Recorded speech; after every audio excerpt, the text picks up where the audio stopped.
Hi, I'm Dr. Zawash. I'm a chiropractor, and today I'll be talking about carpal tunnel syndrome. Basically, I'm going to cover a few topics. I'm going to talk about the syndrome simply and briefly.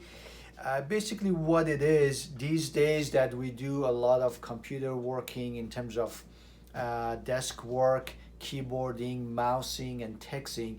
We're using a lot of fingers and hand movements and even elbow movements. And over time, these muscles they become very tight, very short, very stiff, and it starts to pressuring the neighboring tissues such as nerves, tendons, ligaments, and basically even the bones as well. So carpal tunnel, basically what it is, it's irritation or inflammation of the nerves that they go through the forearm, passes through the wrist and goes into the fingers. And these nerves, they usually start from the neck. They go all the way down through our arm, forearm, and hand into the fingertips. And because of doing a lot of keyboarding, mousing, and wrist being always in this position, it irritates and starts to cause a lot of tension in the forearm muscles, which actually controls our fingers. And over time, it could be weeks, it could be months, sometimes it could be a year.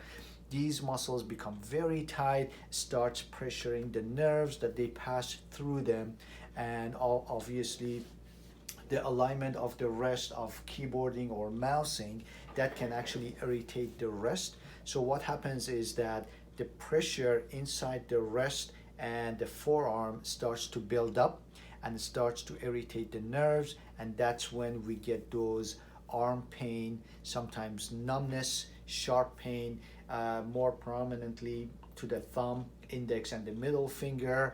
And you see a lot of people having wrist braces or forearm braces. It's mainly because they have carpal tunnel. Now, what to do to prevent that?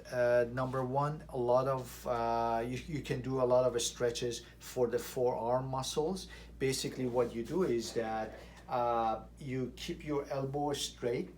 You bring your fingers all the way up and use the other hand to kind of stretch it like this, and you should feel the stretch along here, and you hold it for about probably 20-30 seconds. And then the other way is that same thing, you grab the fingers and wrist and you pull them towards you, and you should be feeling the stretch around here. So that's one of the simplest stretches that you can do pretty much anywhere, and that will release a lot of tension here. The other thing is that taking frequent breaks from your office work or home work, especially these days that most of us are working from home, uh, that's another way of preventing this from coming up.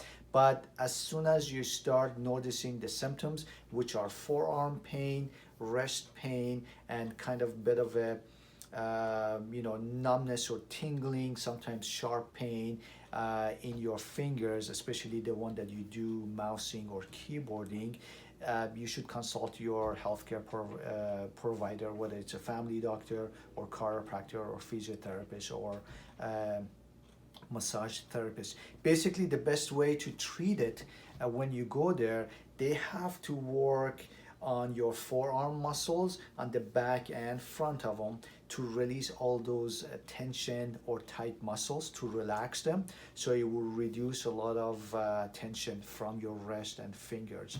So even though you may feel the pain around here, the source of the problem is actually coming from here, so they need to work on that.